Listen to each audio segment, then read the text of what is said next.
দীর্ঘদিনের পতাকাবাহী সৈনিক, দীর্ঘদিনের কারানি।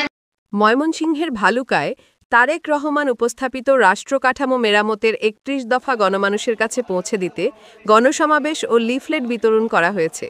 শনিবার বিকেলে উথুরা স্কুল অ্যান্ড কলেজ মাঠে এ গণসমাবেশ অনুষ্ঠিত হয়।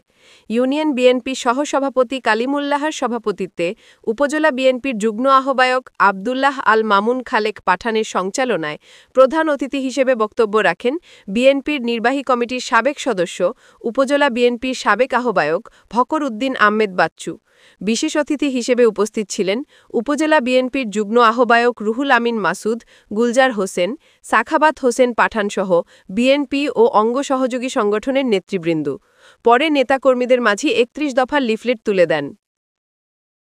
আজকে উথুরার একদম উথুরা ইউনিয়নের মতো জায়গায় এই বিশাল জনসমুদ্র সৃষ্টি করেছেন সন্তান ময়মনসিংহ আনন্দমোহন কলেজের সম্মানিত সাবেক অধ্যক্ষ ক্ষতবিক্ষত হয়েছিলেন,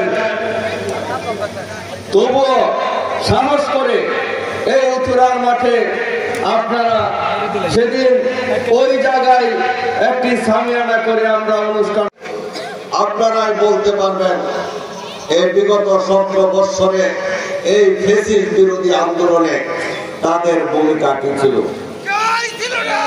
সুতরাং যে অধিকার প্রতিষ্ঠার লড়াই করে, যে অধিকার আদায়ের জন্য নির্যাতনের শিকার হয়, যে অধিকার আদায় করার জন্য নিজের রক্ত দিতে পারে, আমি মনে করি আপনাদের সময় এসেছে সেই নির্যাতিত ব্যক্তির পক্ষে আপনারা শক্ত অবস্থান।